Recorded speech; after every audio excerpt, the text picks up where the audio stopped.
After witnessing this recent atrocity of a boss fight, our minds were completely thrown off track. What? So to reset ourselves, we went back. Actually, way back, and revisited every major Assassin's Creed game to remind ourselves what an actual fight looks like.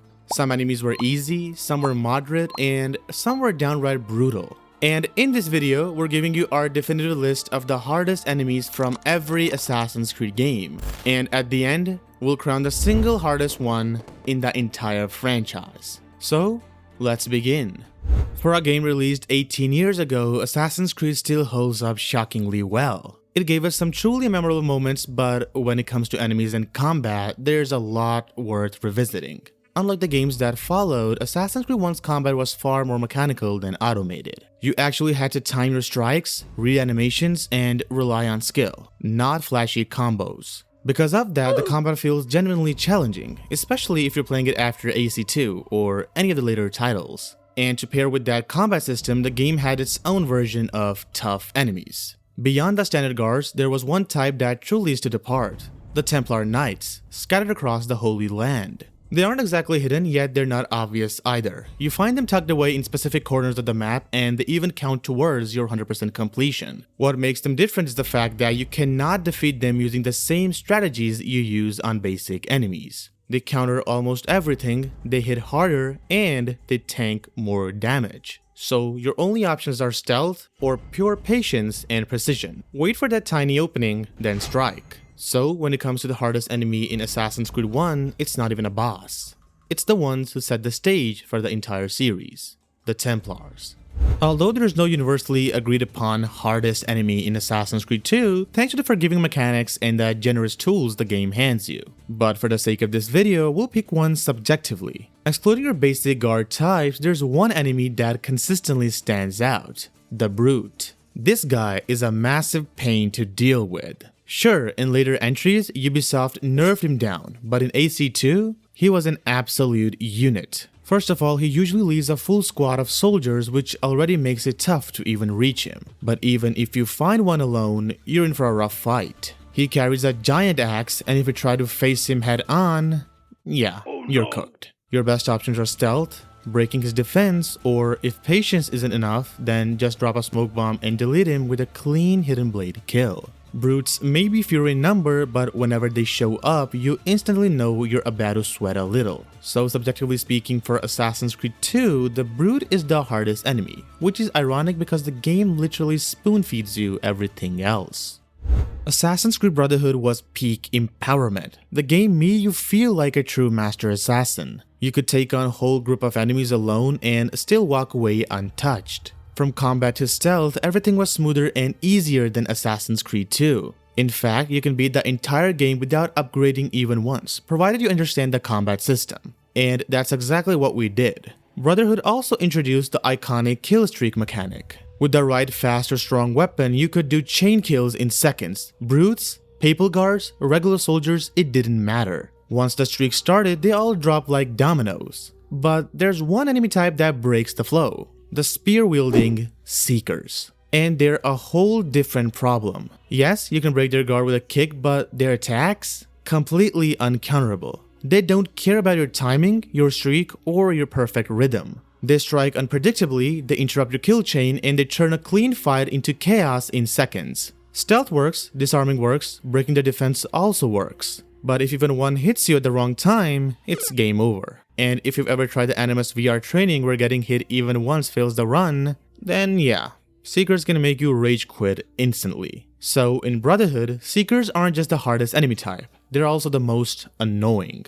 Following the footsteps of Assassin's Creed 2 and Brotherhood, Assassin's Creed Revelations kept a similar gameplay style. Smooth, stylish, and generally easy. But this time, Ubisoft clearly wanted things to be a bit different. The game introduced some great new mechanics like the hook blade, master assassin recruits, and tougher, heavier weapons. But it also nerfed two of the most overpowered things from Brotherhood: chain kills and instant counter kills. And since this video focuses on the hardest enemies in each game, Revelations gives us one very clear answer: the Janissaries, the royal guards of the Ottoman Empire. Their reputation is well earned. The moment they appear, the game itself calls them the most elite force in the Empire. And unlike the Papal Guards from Brotherhood, this time it's actually true. You cannot kill them with a simple counter, you cannot chain kill them, and you cannot disarm them. No matter what you try, they always find a way to break your rhythm and attack you back. So your options are limited. You can either stealth kill them,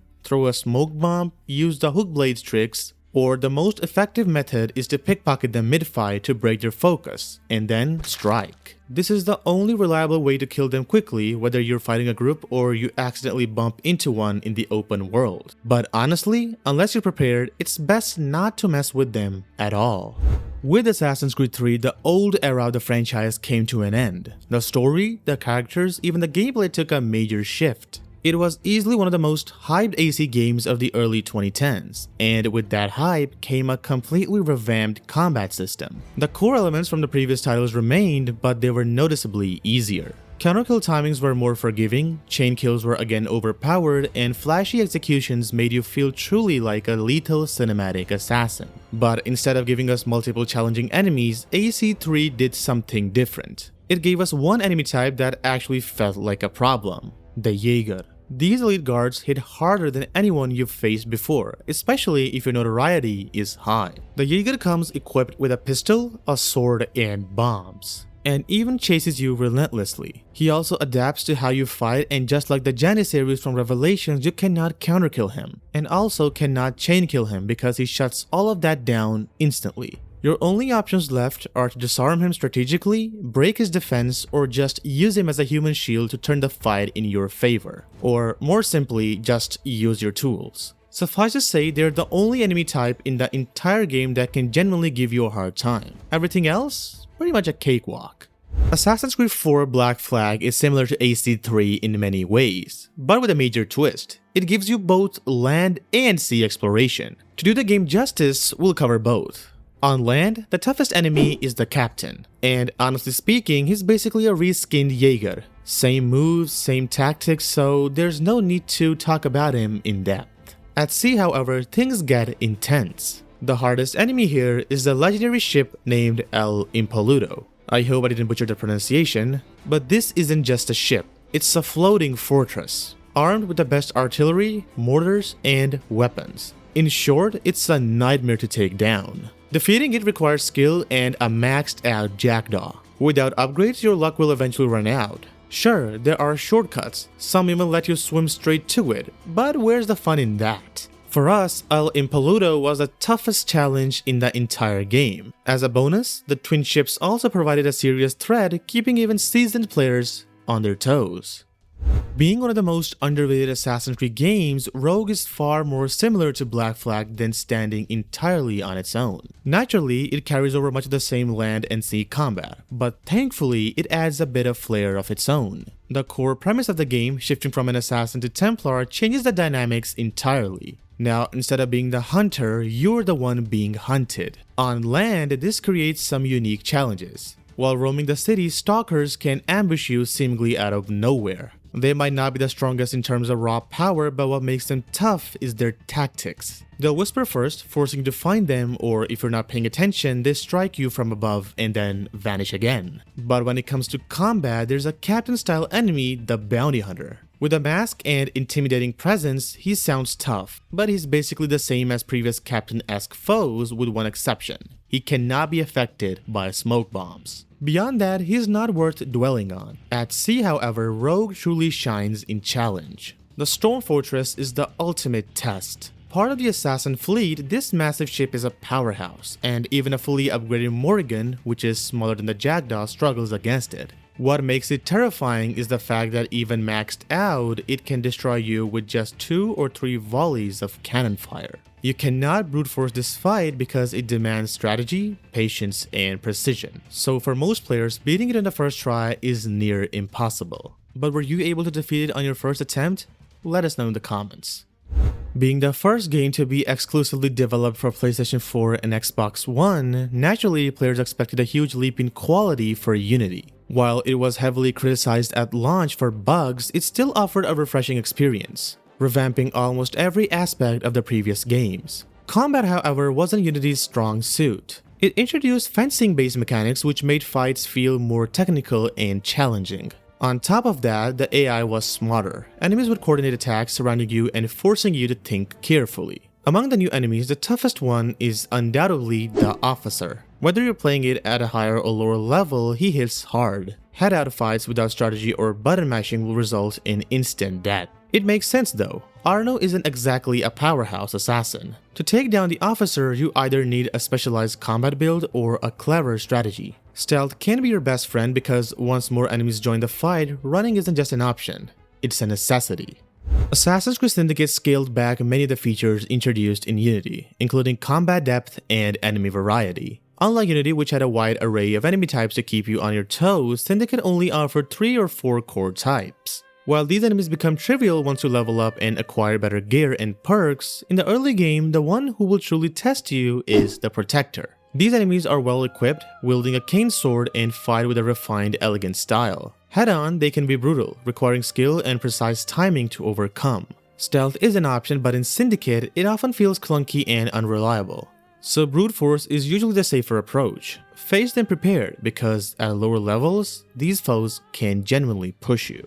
Assassin's Creed Origins changed the franchise forever, introducing the controversial RPG mechanics and steering the series in a new direction. It was also the first game to include difficulty levels because previously, the game's challenge was the same for everyone. On higher difficulties, anything can kill you quickly, so survival relies heavily on gear, level, and strategy. For this reason, we'll highlight one tough enemy from both categories: wildlife and humans. On the wildlife side, while war elephants are often mentioned, they're more like mini-bosses. The true threat among regular enemies are the hippos. They can kill you in a few hits if you're underleveled or careless. Elite versions make encounters even deadlier, forcing you to use every skill and tactic at your disposal. On the human side, the Faxx are scattered bounty hunters tied to the Order of the Ancients. Each has a unique moveset and specialized weapons, making them unpredictable and deadly. Attempting to fight them without planning or proper upgrades is a recipe for disaster. In short, Origins rewards preparation and strategy whether facing the savage wildlife or elite human hunters.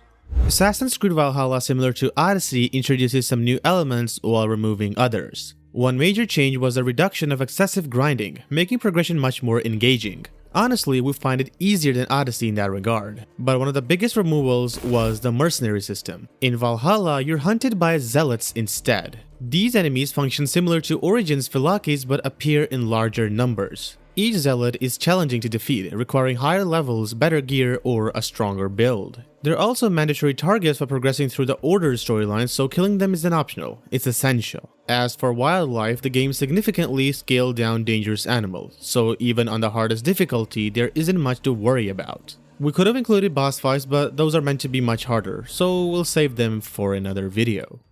Assassin's Creed Odyssey was massive and controversial at the same time, expanding upon everything introduced in Origins, including the roaming enemies like the Faxx. This game took it to a whole new level with the mercenary system. Now, an infinite number of mercenaries can hunt you if you commit immoral actions and increase your wanted level. The scariest part is not just that they chase you, they can all find you at once and attack simultaneously. Whether you're on land or at sea, they're always trying to collect your bounty. Some mercenaries are fixed for everyone, but the majority scale with your level, and some even come with unique gear or tamed pets. And if you thought that was terrifying, beware the chickens.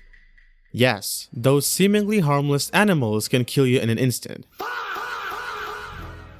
Especially if you're playing for the first time and are not careful in the grass. Odyssey truly made every encounter, whether with humans or wildlife, a test of vigilance and strategy.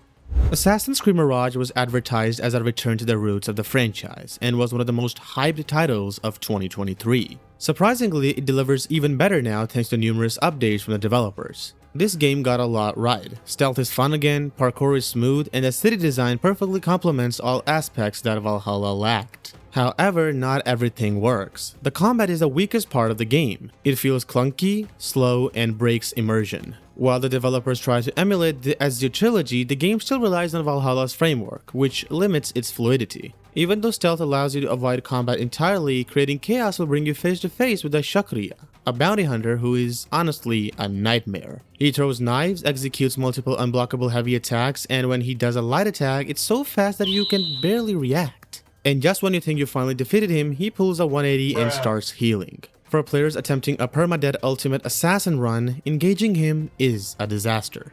Finally, it's time to talk about Shadows. By far, it's one of the most visually stunning AC game in years, and technically one of the most advanced. With the inclusion of two protagonists, the gameplay becomes varied and fun, though sometimes a bit predictable. When it comes to combat, Yasuke is the powerhouse. At higher difficulty levels, the most challenging enemy we found is the Samurai Daisho. These enemies are essentially the captain equivalents in Shadows. You'll encounter several of them inside castles and they pose a serious threat. For Naoe, you can stealth kill them without much trouble, but for Yasuke, you have to engage head-on, and only a perfect build with precise counter timings will let you survive. The game also has multiple mini-bosses tied to quests, which are tough in their own right, but since they're numerous and scripted, that's why we didn't include them in this list.